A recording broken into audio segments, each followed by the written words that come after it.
दोस्तों, आपको गोपाल आजू का नमन। मेरे मित्र रामपाल यहाँ हमारे रुड़की शहर में, रुड़की टाकीज में बहुत बड़ी दुकान है उनकी एक। बस वहीं जाता हूँ मैं शाम को, और मेरा कहीं कोई ठिया नहीं है माइंड फ्रेश करने के लिए। और चर्चा होती रहती है पुराने लोग, क्योंकि वो ऐसा प्लेस है कि वहाँ पे कोई ना कोई यूनिक पर्सनालिटी से टकराव होता रहता है। तो एक बार क्या हुआ, बहुत पुरानी बातें बता रहा हूँ मैं आपको। बाबा कलियर शरीफ है हमारे यहाँ से 8 किलोमीटर रुड़की से। वहाँ एक से एक पहुँचे हुए पीर फकीर साधु संत आते रहते हैं वहाँ पे। एक बाबा जी आते थे दिल्ली वाले, बड़े हाई ऑफिशियल, उससे रिटायर हुए वो पोस्ट से। वो बताते थे रामपाल को चीज़ें। तो एक चीज़ मुझे बड़ी अच्छी लगी, ये उपाय एक मैंने बहुत पहले दिया था बाबा जी का, एक ही मैं आज दे रहा हूँ, मुझे बहुत अच्छा लगा ये। तो दोस्तों इसको करें, क्योंकि ये क्या है कि किसी का कोई भी कैसा भी काम अगर अटका हुआ है, लगता ना कि अननेसेसरली अनवांटेड हिंड्रेंसेस आ रही हैं उसके अंदर, लेग पुलिंग हो रही है, कहीं स्लो डाउन हो रहा है, आपको लग रहा है कि बिल्कुल ही फ्रीज्ड हो गई चीज़ें, तो एक बार करें दोस्तों। कुछ इसमें नहीं लगना आपका, मात्र एक विश्वास, एक श्रद्धा, बस इतना इसमें लगेगा आपका। और एक बार करें इसको। अगर मान लीजिए कुछ कहीं प्रभाव में लगता है कि कुछ न्यूनता आ रही है या कुछ इफेक्टिव नहीं हुआ, तो इसको रिपीट कर दीजिए। ये थर्सडे के दिन करना है, गुरुवार के दिन। कहीं भी आइसोलेटेड प्लेस में चले जाएं। बेस्ट है कि छत पे, आपके अगर कोई छत पे क्या होता है, खुला आकाश दिखता है ना, कवर्ड एरिया नहीं हो, खुला जहां से आपको आकाश दिखाई दे। और समय आप चुनिए संध्या काल, जिस समय दोनों समय मिलते हैं, उससे लेट हो जाए, उससे पहले नहीं हो, सूर्य अस्त के लगभग बाद। और फिर जितने लेट आवर्स में करें उतना अच्छा होता है। तांत्रिक क्रियाएं जितनी होती हैं, जितना भी लेट आवर्स में होंगे उतनी ज़्यादा इफेक्टिव होंगे। एक अगरबत्ती लीजिए, कैसी भी हो, छोटी हो बड़ी हो, उसमें रुई लपेट लीजिए चारों तरफ, और रुई को देसी घी से तर कर लीजिए अच्छी तरीके से। उसको बिल्कुल तर हो जाएगी वो। इसको पलीता मुस्लिम तंत्र में इसको पलीता कहते हैं, पलीता जलाना।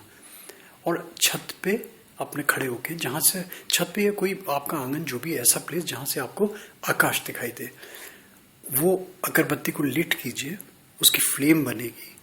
वो फ्लेम दोनों हाथों से पकड़ के अगरबत्ती आकाश की ओर कीजिए, मुंह ऊपर कर लीजिए, और सच्चे मन से, जैसे होता ना एक श्रद्धा भाव से, अपने अंतः मन से भाव विभोर होके, दीनहीन बन के, जो भी आपकी इच्छा है, जो भी आपका कार्य है, जो भी आपका इष्ट सिद्धि है, जिसके निमित्त आप कर रहे हैं, उसका ध्यान कीजिए।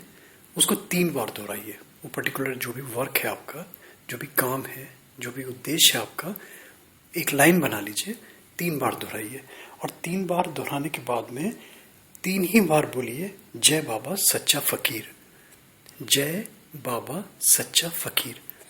ये अपना क्रम बना लीजिए। जो क्रम आप करें, फिर वही क्रम आप अगर रिपीटेडली दूसरे थर्सडे को कर रहे हैं, तो फिर ये सेम, ये वही क्रम करें। अगर एक थर्सडे में नहीं होता तो दूसरे थर्सडे में करें, तीसरे थर्सडे में करें, 2 3 4 थर्सडे में ये रिपीट करते रहें। मगर वही जो फर्स्ट डे करें, वही सेम चीज़, सेम प्रोसेस, सेम तरीका, दोनों तीनों चारों गुरुवारों में, थर्सडे में रिपीट करना है। ये आपने दुआ मांगी, और दुआ मांगने के बाद में एक पान मीठा लगवाइए, चाहे से पहले से लगवा के रख लीजिए, मीठा पान हो।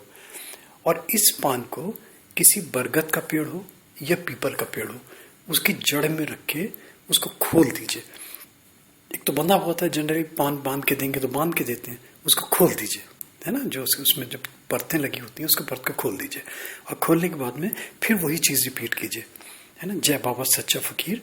और आपके जो भी उद्देश्य हैं, जो भी आपका प्रश्न है, जो भी आपकी समस्या है, जो भी आपकी प्रॉब्लम है ना, जो भी आपकी इष्ट सिद्धि के लिए आप कर रहे हैं, उसका रिपीट करें 3 बार, और बस आप अपने घर चले आएँ।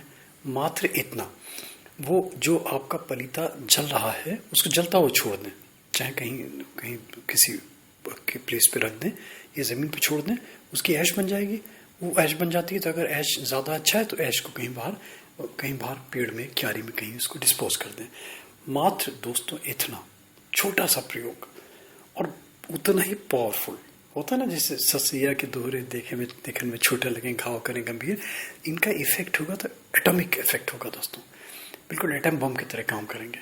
इसको करके देखें दोस्तों। Thank you, thanks for hearing गोपालाजी।